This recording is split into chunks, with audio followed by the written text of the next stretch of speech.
Hello, my friend. Welcome here. I'm Aimee Esther, and in today's video, I want to share with you how to test for POTS, postural orthostatic tachycardia syndrome, at home. Now, first of all, I am not a doctor. I am a patient, so please consult a doctor. I am not here to diagnose you. I'm not here to say whether you do or don't have POTS. I'm just here to give you the information that I know to hopefully help you find the help that you need. So if you are here, I'm just going to assume you know what POTS is. If you don't, I will link the video I made a few years ago all about POTS, so it explains all the things. So POTS increases your heart rate upon standing. But in order to get diagnosed with POTS, the current criteria, as far as I am aware, is that your heart rate must increase more than 30 beats per minute or over 120 beats per minute within 10 minutes of standing. So the way to test for this is so simple and easy. All you have to do is lay down, and I would probably say lay down for about 30 minutes until your heart rate has normalized and you're at a normal resting heart rate for yourself. And once you hit that 30-minute mark, test your heart rate. You could also be testing your blood pressure while you do this. That is also helpful. Many people with POTS have lower blood pressure upon standing. Then, after you've been laying down, stand on up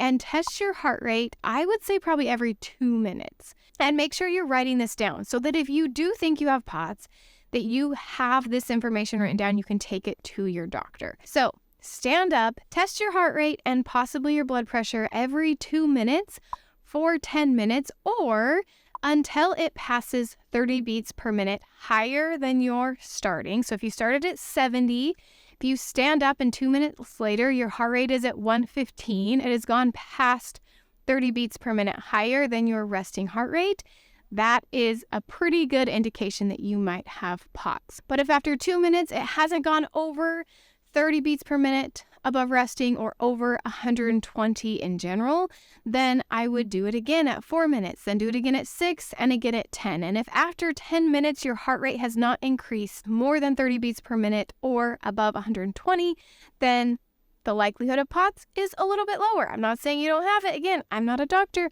Go to your doctor. But it's less likely that you have it because that is the criteria for diagnosing with POTS. If you go to your doctor, they might do a tilt table test, which is basically a big table that tilts, and they'll lay you on it. You'll be strapped in, and then they'll slowly increase the tilt and check your heart rate, blood pressure, probably a few other things to see if there is a change.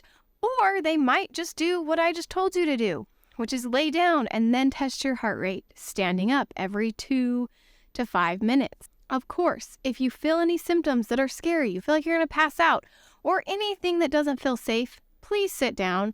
I'm not telling you to stand for 10 minutes if you cannot do it. If you are about to pass out in less than 10 minutes of standing, I would say that's a probably pretty good indication you might have POTS.